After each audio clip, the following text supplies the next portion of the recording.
चाहे त्यो महाधिवेशन प्रतिनिधि साथीहरूले पनि बुझ्नुपर्छ, काम नगरिकन बस्न नपाउने व्यवस्था ल्याउँछ। अब झगडा चाहिँ त्यहाँ हुन्छ। हेर्नुहोस्, अब जिल्ला सभापतिको मूल्याङ्कन आउने स्थानीय तहको निर्वाचनमा कति स्थानीय तहमा उम्मेदवार उठाउँछ, कतिवटा वडामा जिताउँछ, त्यसबाट मूल्याङ्कन हुन्छ। केन्द्रीय सदस्यले पनि कति काम गर्नुपर्ने हो, जिम्मेवारीहरू निर्धारण हुन्छ। अब कामविहीन केन्द्रीय सदस्य हामीले कसैलाई पनि राख्दैनौँ, सबैलाई काम दिन्छौँ, कामको व्यवस्था मिलाउँछौँ। जिल्लाहरूले पनि चलिराख्नुपर्ने व्यवस्था मिलाउँछौँ। यो कामको आधारमा अर्को महाधिवेशनमा भोट माग्न पाउने, जसरी मैले भन्छु नि, हाम्रो क्षेत्रमा हेर्नुहोस् न भनेर भन्दैछु नि, तपाईँहरू धक्कु लाउँदैछु नि, अर्को साथीले पनि त्यही धक्कु लाउने वातावरण हामी निर्माण गर्छौँ। त्यही भनेर भोट माग्ने वातावरण निर्माण गर्छौँ। अहिले त भन्ने केही कुरा पनि छैन, सबै कागजमा सङ्गठन बनाएर आउनु पर्यो, श्रेष्ठता मिलाउनु पर्यो, होइन? अब उठाउनु पर्दा कोही पनि छैन, जित्नेको कुरा के गर्नु, उठ्ने मान्छे छैन, होइन? त्यस कारण यसमा हामी अब निर्मम समीक्षा गरेर जान्छौँ। मैले धोका दिँदिनँ, मैले कसैलाई पनि रुवाउँदिनँ, कसैलाई पनि थुक्क यो मरा पनि बदमासै रहेछ भन्ने पार्दिनँ भन्ने मेरो मनमै लाग्छ। किनभने यी सबै चुनौतीलाई अवसरकै रूपमा परिणत गर्ने र राष्ट्रिय प्रजातन्त्र पार्टीलाई आगामी दिनमा एउटा सत्ता साझेदार पार्टी मात्र होइन, देशको अग्रणी पार्टीको रूपमा स्थापित गर्ने र अग्रणी पार्टी मात्र होइन, यो पार्टीको बाटोबाट राष्ट्रिय प्रजातन्त्र पार्टीले लिएका मुद्दाहरू स्थापित गर्ने जिम्मेवारी हामीले पुरा गर्नेछौँ। आदरणीय नेता निवर्तमान अध्यक्ष पशुपति शमशेर राणाले भन्नुभएको छ, हामी त्यही बाटोमा राष्ट्रिय प्रजातन्त्र पार्टीलाई हिँडाउने हो। अब हामीले सके संसदबाट निर्वाचनबाट आफ्नो मान्यता स्थापित गर्ने, भएन भने सडकबाट भए पनि हामीले हाम्रो मान्यता स्थापित गर्ने, दुईटै बाटो हामी लिएर जान्छौँ। सडक र निर्वाचन दुवै बाटो राष्ट्रिय प्रजातन्त्र पार्टीले अख्तियार गरेर जान्छ। हामी सबै मिलेर राष्ट्रिय प्रजातन्त्र पार्टी बनाउँछौँ, बन्छ। हाम्रै जीवनकालमा र खास गरी म मेरा त्रय निवर्तमान अध्यक्षहरूलाई भन्छु र मेरा श्रद्धेय अरू नेताहरूलाई भन्छु, तपाईँहरूको जीवनकालमै राप्रपा यो देशको बलियो पार्टी बनेको कुरा हामी देखाउँछौँ। त्यो विश्वासका अब राष्ट्रिय प्रजातन्त्र पार्टीभित्र कुनै गुट छैन, कुनै समूह छैन, कुनै नेताको मान्छे छैन। आजको दिनदेखि सबै राप्रपाको मान्छे छन्। आजबाट गुटको अन्त्य भयो। डाक्टर प्रकाश चन्द्र लोहनीले हामीलाई सिधै राजेन्द्र लिङ्गदेनलाई मेरो समर्थन छ भनेर भनिदिनु भयो। पशुपति शमशेर राणाले मेरो कसैलाई पनि छैन भन्नुभयो। तर हामीले त्यसलाई के भन्यौँ, त्यो समर्थन भनेको हामीलाई नै हो, किनभने हामीले नउठिदिनु मात्रै त भनेको भनेर भन्यौँ। त्यसरी व्याख्या गऱ्यौँ होला। तर ती सब सन्दर्भहरू समाप्त भए। अब हामी कोही पनि हिजोको कुरा लिएर हिँड्दैनौँ। अब यो सब चिज यहीँ सकेर जानुपर्छ। कति साथीहरूलाई जो देशको राजनीतिमै बारम्बार उठ्ने गर्छ, नेपालको राजनीतिमा घरिघरि र खास गरी 2046 सालको राजनीतिक परिवर्तन पछिको घटनाक्रमलाई मात्र, यो 30-31 वर्षको घटनाक्रमलाई मात्र हेर्ने हो भने विभाजित नभएका कुनै राजनीतिक दलहरू छैनन्। सबभन्दा कान्छो भनेको साझा विवेकशील पार्टी समेत विभाजित भयो। 2047 सालपछि बनेका कुनै पनि सरकार बहुमत प्राप्त गरेर आए पनि पूरा कार्यकाल पूरा गर्न सकेन, पूरा कार्यकाल चलेन, बिचैमा नढलेको कुनै सरकार भएन। किन यस्तो हुन्छ? किन राजनीतिक दलहरू बारम्बार फुटिराख्छन्? किन आफ्नै पार्टीको मानिसहरूले आफ्नै पार्टीको सरकार ढाल्न अगाडि सर्छन्? त्यसको खोजी गर्दाखेरि त्यसको मूलमा नेपालको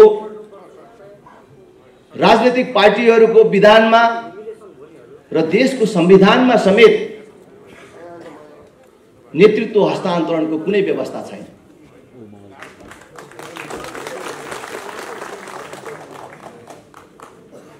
नेतृत्व हस्तान्तरणको कुनै वैधानिक व्यवस्था नभएपछि स्वाभाविक रूपले मानिसलाई भइराखेको ठाउँ छोड्न मन लाग्दैन, जसले गर्दाखेरि एक थरीले टिकिराख्न अनेक जालझेल प्रपञ्च र गुटहरू निर्माण गर्नुपर्ने, अर्कोले त्यो नेतृत्वलाई लडाउनको लागि आफैभित्रबाट सकिएन भने अर्को दलको सहारा लिएर भए पनि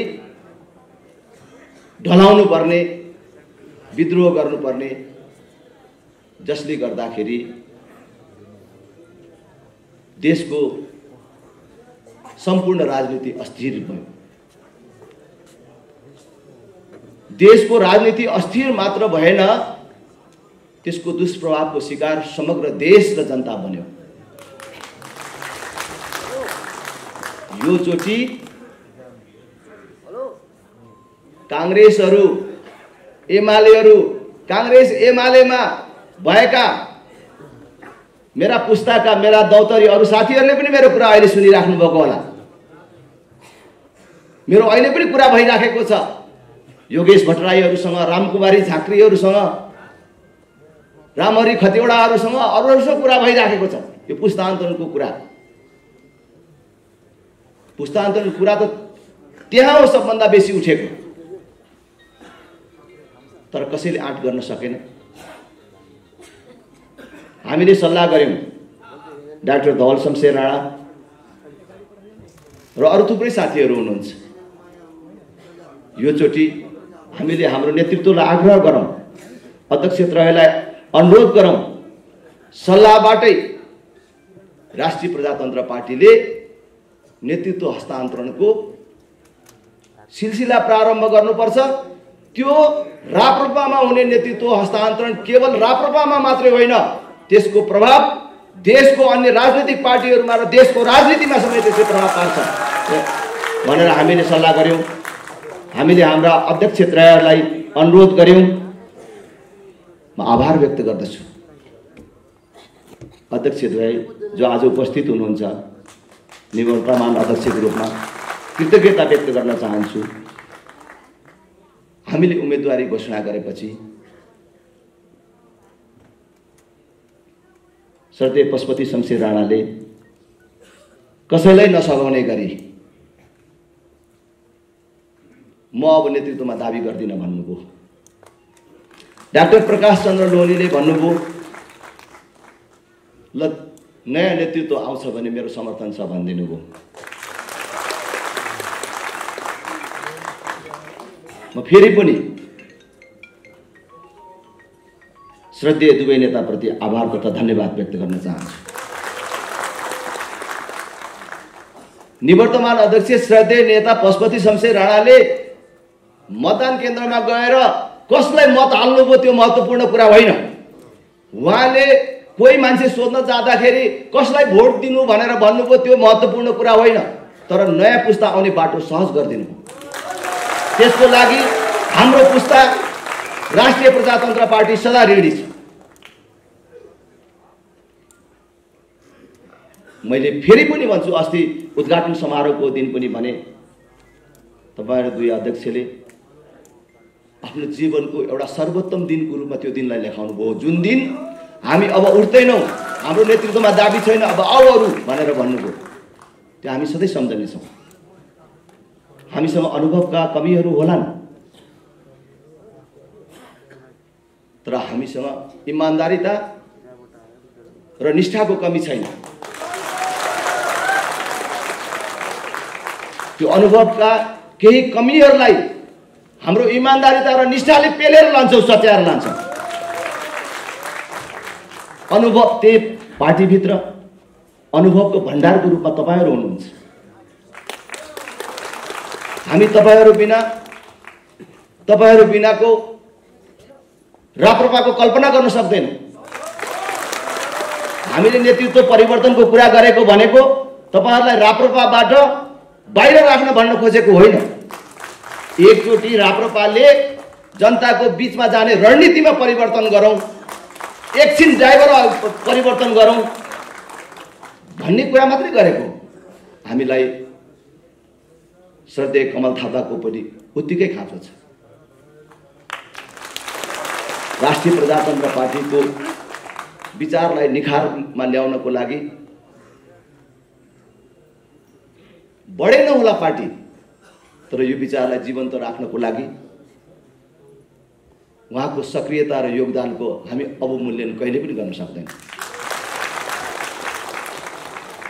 उहाँको योगदानको अझै खाँचो छ र तपाईँ तिनै अध्यक्ष हाम्रो अभिभावकको रूपमा मात्र होइन, सक्रिय नेताको रूपमा रहनुपर्छ।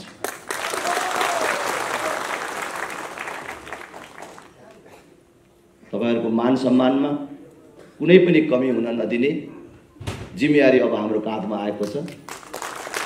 हामी तपाईहरुलाई कुनै पनि ढंगले तपाईहरुको मान सम्मानमा कमी हुन नदिने वचनबद्धता पनि व्यक्त गर्न चाहन्छु। मैले फेरि पनि भन्छु, हामीले परिकल्पना गरेको बलियो राप्रपा, नवीन राप्रपा तपाईहरु बिनाको होइन, तपाईहरु सहितको। हामीले जसरी सैद्धान्तिक रूपमा राष्ट्रिय प्रजातन्त्र पार्टीलाई निरन्तरता सहितको परिवर्तनकारी पार्टी अथवा संवर्धनवादी पार्टी भनेर भनेको छु, हामी यो पार्टी भित्र हाम्रो संरचनामा परिवर्तन, नेतृत्वमा परिवर्तन हामीले निरन्तरता सहित खोजेका छौं। त्यसकारण यसमा तपाईहरुको मनमा कुनै पनि प्रकारको आशंकाहरू छन् भने त्यसलाई त्याग्न म आग्रह गर्न चाहन्छु। र निर्वाचन समितिले अन्तिम दिन हामीलाई यतिकै प्रमाणपत्र दिएको भए पनि हुन्थ्यो। यो रूपको कार्यक्रम गरेर सबै साथीहरूलाई सम्बोधन गर्ने, आफ्ना भनाइहरू राख्ने मौका दिनुभयो, आभार व्यक्त गर्न चाहन्छु। श्रद्धेय निवर्तमान अध्यक्ष कमल थापा पनि आज यहाँ हुनुभएको भए सुनमा सुगन्ध हुन्थ्यो। म फेरि पनि पूर्ण विश्वास गर्छु आगामी दिनमा हामी सँगै हुनेछौँ र उहाँको योगदान राष्ट्रिय प्रजातन्त्र पार्टीले सदा प्राप्त गरिराख्नेछ।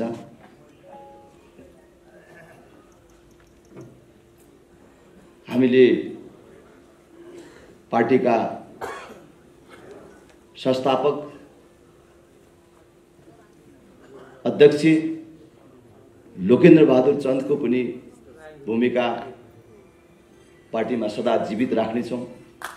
यो सबै चिज हामीले मिलाउनु, कुनै पनि कुरामा हामीले कमी हुन दिन्नौँ।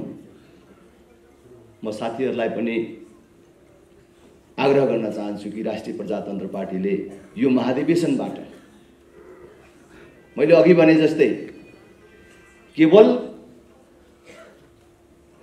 राष्ट्रिय प्रजातन्त्र पार्टीमा मात्रै होइन, देशमै पुस्तान्तरणको मुद्दाको नेतृत्व गरेर अब राष्ट्रिय प्रजातन्त्र पार्टी अगाडि बढ्यो।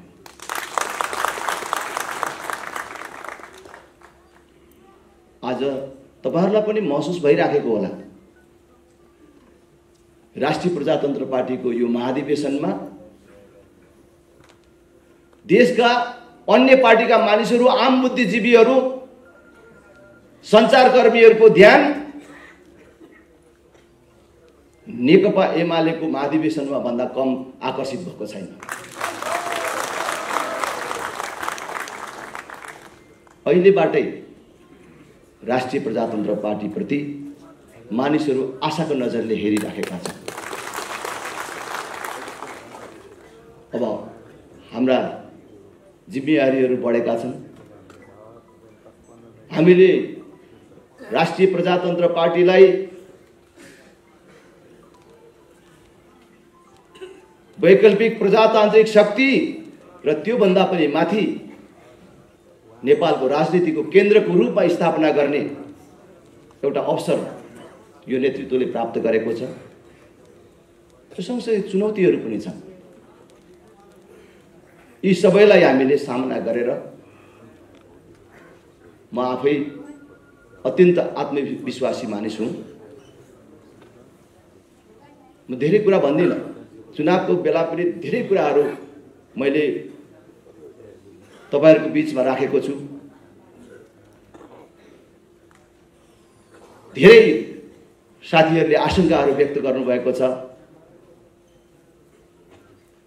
राजेन्द्र लिङ्गदेनले पार्टी चलाउन सक्छ कि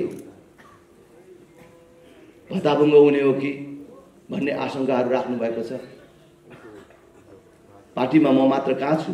मैले भने हाम्रो श्रद्धेय 3 नेताहरू हुनुहुन्छ, त्यसपछि अरू दाई पार्टीहरू, हाम्रो चाहिँ पदाधिकारीहरू हुनुहुन्छ, मैले दाई मानेका अनुभवी मानिसहरू हुनुहुन्छ, हरिबहादुर दाई, नवराज सुवेदी दाई, बालाराम घरती मगर, अरू कयौं नेताहरू जो हुनुहुन्छ, उहाँहरूको साथ सहयोग लिएर हामी अगाडि बढ्छौं, कहीँ पनि त्रुटि गर्दैनौं। र मैले अघि भन्दै थिएँ, म अत्यन्त आत्मविश्वासी छु, म गल्ती गर्दिन।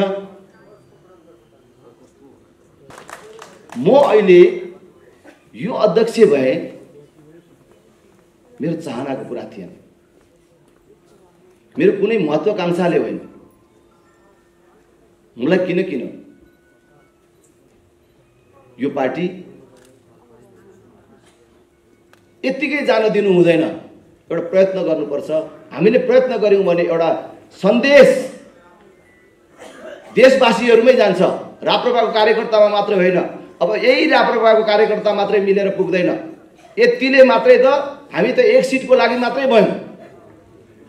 धेरै सिटको हुनको लागि त कांग्रेस एमालेमा अथवा राप्रपादेखि बाहिर रहेका मानिसहरूमा हाम्रो सन्देश पुग्नु पर्यो, उनीहरूलाई जोड्नु पर्यो। त्यो जोड्नको लागि त अब हामीले केही प्रयत्न गर्नु पर्यो भनेर म प्रयत्न गर्ने क्रममा आज यहाँसम्म आइपुगेको छु। मेरा जीवनमा अनेक संयोगहरू छन्। म 2 चोटि मृत्युको मुखबाट फर्केर आएको मान्छे हुँ। एकचोटि माओवादी द्वन्द्वको बेला माओवादीहरूले शहर बीचमा पक्रेर, जसरी शहरभित्र कुनै जनावर पस्दाखेरि जसरी चाहिँ मानिसहरूले शिकार गर्छन्, त्यसरी हजारौं मानिसहरूले निर्घात रूपमा कुटपिट गरेर अब यति भए यो मान्छे बाँच्दैन, बाँच्यो भने पनि गरी खान सक्दैन भनेर फ्याँकेको मान्छे बाँचेर यहाँसम्म आइपुगे। अस्ति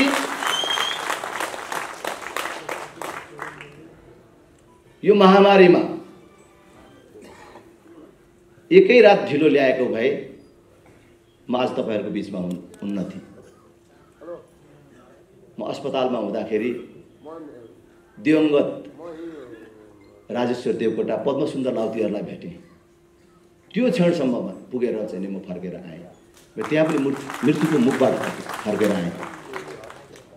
म अनि आफैले आफैलाई मैले चाहिँ भन्छु कि पटक पटक मृत्युको मुखबाट म फर्केर आएको के 2-4 वर्ष अरू बेसी बाँच्नलाई मात्रै हो? मर्न त म मर्छु, अझ मरिँदै छैन कोही पनि। एक दिन मर्छ नै राजेन्द्र लिङ्गदेन पनि, नमर्ने त कोही छैन। के म यसरी पटक पटक कालको मुखबाट अरू 2-4 वर्ष बाँच्नलाई मात्रै आएको हो त?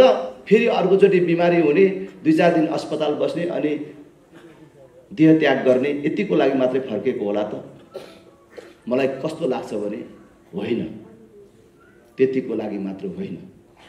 म आएर तपाईहरु यहाँ आएर अब यो राप्रपा भत्ताभङ्ग पार्नको लागि बाँचेको होला त?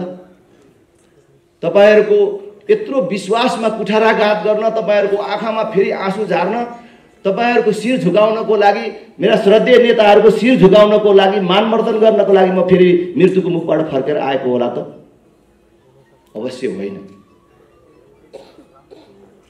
मलाई विश्वास छ फल्ना नेताको मान्छे भन्ने परम्पराको आजबाट अन्त्य भएको छ। मेरो कुनै गुट छैन, मेरो कोही मान्छे छैन, सबै मेरो मान्छे। हिजो हामीले मतदानको प्रक्रियाबाट नेतृत्व चयनमा सहभागी भयौं। जब मतदानको प्रक्रिया हामीले अवलम्बन गर्छौं, पक्ष विपक्ष स्वाभाविक रूपले हुन्छ। पक्ष विपक्षमा तर्कहरू प्रस्तुत हुन्छन्, मानिसहरू पक्ष विपक्षमा बाँडिन्छन्। हामी पनि हिजो पक्ष विपक्षमा अनेक तर्कहरू गर्यौं होला, बाँड्यौं होला। हिजो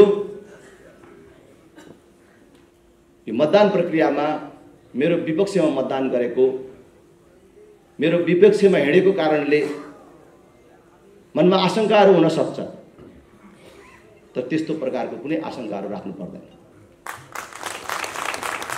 म त्यस्तो सानो चित्त र छाती लिएर राजनीतिमा छुइनँ। झापा जस्तो जिल्लामा 2064 सालमा हामीले हाम्रो निर्वाचन क्षेत्रमा 250 भोट पनि पुर्याएको थिएन। त्यहाँ अहिले हामी चुनाव जित्दाखेरि झन्डै 50,000 मत लिएर जित्यौं। चारटा स्थानीय तहमा त 4टा स्थानीय तह छ, त्यसमध्ये 2टामा त हामी कसैसँग सम्झौता नगरिकन चुनाव जितेर आएका छौं। मेरो गाउँपालिकामा मेरै माइलो भाइ रविन्द्र लिङ्गदेन यतै कतै हुनुपर्छ, गाउँपालिकाको अध्यक्ष जितेको छ। अहिले सानो बच्चा यहाँ आइराखेको थियो, कचन कवल गाउँपालिका, अन्जार आलमको छोरा। अन्जार आलम एउटा मुसलमानको छोरो, हिन्दू राष्ट्र हुनुपर्छ भन्ने पार्टीबाट गाउँपालिकाको अध्यक्ष जितेको छ, मात्रै होइन उपाध्यक्ष पनि जितेको छ। 2 बहुमत छ त्यहाँ। 64 सालमा त्यस्तो दयनीय अवस्थामा भएको ठाउँमा अहिले हामीले कसरी संगठन गर्यौं? अहिले यो सक्रिय सदस्यता बनाउने क्रममा 7400 सक्रिय सदस्य हाम्रो निर्वाचन क्षेत्रमा मात्रै छ। इन्ट्री हुन नभएको त अलगै छँदैछ। झापा जिल्लामा 18,000 सक्रिय सदस्य छन्। पैसा नतिरिकन कसैले सक्रिय सदस्य हुन पाएको छैन भने हिजो भोट नदिने, हिजो कांग्रेसमा भएको, एमालेमा भएको, माओवादीमा भएको कारणले त्यो मान्छेहरूसँग नबोलेको भए, त्यो मान्छेहरूसँग भेदभावको आफ्नो बानी बेहोरा भएको भए, अथवा विपक्ष भन्ने बित्तिकै तिनीहरूलाई वक्र दृष्टिले हेर्ने हाम्रो चलन भएको भए, मेरो चलन भएको भए, त्यत्रो संगठन कसरी निर्माण हुन्छ? जसले विपक्षमा भोट दिन्छ, जसले विरोध गर्छ, त्यसलाई बेसी फकाउने, त्यसलाई बेसी आफ्नो बनाउने प्रयत्न चाहिँ मबाट हुन्छ। त्यसकारणले त्यो विरोध गरेको कारणले, विपक्षमा गएको कारणले मैले कसैलाई पूर्वाग्रह राख्दिन। सबैलाई मिलाएर लान्छौं। यहाँ हाम्रो पार्टीमा एउटा समस्या छ, खास गरी दाइ पार्टीहरूमा को अगाडि बोल्ने, को पछाडि बोल्ने, को सिनियर, को जुनियर। अब यो सब चीज पनि हामी मिलाउँछौं। म सबै केन्द्रीय सदस्य साथीहरूलाई भन्छु, पदाधिकारीहरूलाई पनि भन्छु, हामी यो हप्ताभित्रै तपाईहरू घर फर्कन भन्दा अगाडि नै एकचोटि बैठक बस्नुपर्छ। यो प्रारम्भिक बैठकबाट अरु कार्ययोजनाहरू बनाउनुपर्छ र त्यो सँगसँगै अब यो मर्यादा क्रम पनि निर्माण गर्ने। अब 6 जना अध्यक्ष उपाध्यक्ष भयो भने अब 6 जना उपाध्यक्षले एकचोटि यो चोटि एकजनाले बोल्यो, अर्को चोटि अर्कोले बोल्ने, अब के मिलाउनु पर्ने हो त्यो सबै मिलाएर अब यो कचडा नहुने व्यवस्थाहरू हामी मिलाउँछौं। यसमा चाहिँ हामीलाई राजनीतिले कहाँ राख्ला, के राख्ला, यसलाई तल पार्ला, माथि पार्ला, यस्तो कुराहरू केही चिन्ता लिनु पर्दैन। हामीले अब सबै केन्द्रीय सदस्य साथीहरूले, पदाधिकारी सदस्य साथीहरूले बुझ्नुपर्छ। अब पार्टीमा म तपाईहरुलाई विश्वास दिलाउन चाहन्छु, राष्ट्रिय प्रजातन्त्र पार्टीले अब गति पक्रिन्छ, अब यो जीवन्त बनेर अगाडि जान्छ। म आज यो कार्यक्रमको मार्फत राष्ट्रिय प्रजातन्त्र पार्टीमा रहेर विभिन्न कालखण्डमा राष्ट्रिय प्रजातन्त्र पार्टी बाहिर जानुभएका सबै पूर्व राप्रपा साथीहरूलाई राप्रपामा फर्कन पनि आग्रह गर्न चाहन्छु। पहिले आफ्नै साथीहरूलाई घर फर्काउने अभियान चलाउने,